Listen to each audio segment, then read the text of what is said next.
शाम steel flexi strong TMT बार, ये strong के साथ फ्लेक्सिबल भी है। आपदा मुसीबत कोई भी आए, ये घर को अटूट बनाए। जब TMT फ्लेक्सी स्ट्रॉन्ग तो घर रहे हमेशा के लिए स्ट्रॉन्ग।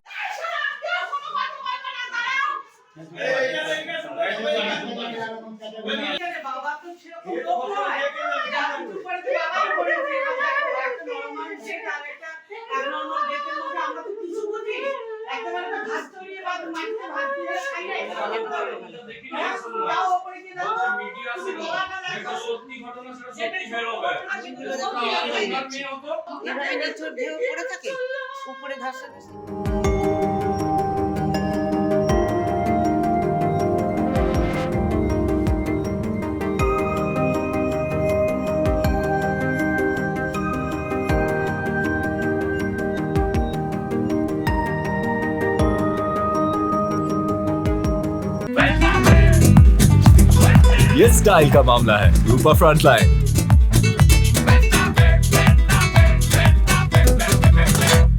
এই মেয়েটা এত ভালোবেসে ওকে বিয়ে করেছিল, এত ভালোবেসে যে আমাদের কাছে কোনোদিন মুখ ফুটে গিয়ে বলেনি যে মা আমার এই কষ্ট, কোনোদিন বলেনি। কিন্তু এই ছেলেটি মেয়েলিকে এসে ভীষণ নোংরামো করে, ভীষণ। কিছুদিন আগে টের পেয়েছিলেন? কিছুদিন না, কালকেই নাকি ওকে ফোন, ও এবার ভয়ে না আমাদের কাছে বলতো না শ্বশুরবাড়ির নিন্দা হবে, শ্বশুরবাড়ির নিন্দা হবে, কাউকে বলবো না বাবা রে, কাউকে বলিস না, মাকেও না, আমাকেও বলেনি। এবার আগে অনেক আগে বিয়ের পরে পরে একটা কেস হয়েছিল। কত বছর হয়েছে বিয়েতে?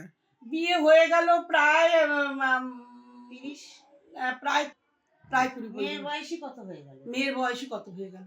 কিন্তু ও সব সময় একটাই টেনশন, এই ছেলেটা চাকরি করে, বাইরে থাকে, এ সব সময় মানে অপস্ত্রী, মানে পরসন্দেহ না, অনেকে ধরা পড়েছে, প্রত্যেকটা মেয়ে লিখেছে। এবং সেই যে মোবাইলে নোংরা নোংরা কথা বলছে, এইটা দেখা ওইটা দেখা, এই কর সেই কর, সেই সমস্ত ধরা পড়েছে।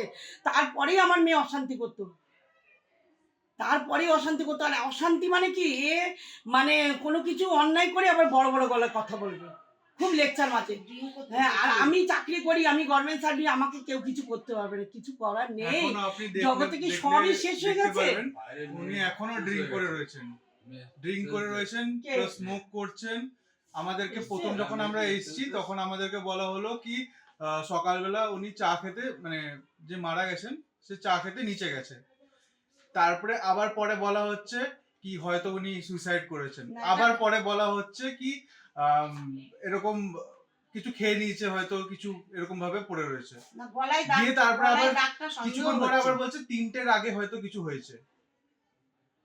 ওপরে শোয়, তারপর নিচে গেলে কি জিজ্ঞেস করলেন না? বলছে নিচে চা করতে গেছেন, দিয়ে ওখানে গিয়ে এরকম হয়েছে। আমরা গিয়ে রান্নাঘরে চেক করলাম, কোনো চায়ের কোনো বাসন নেই, কিচ্ছু নেই।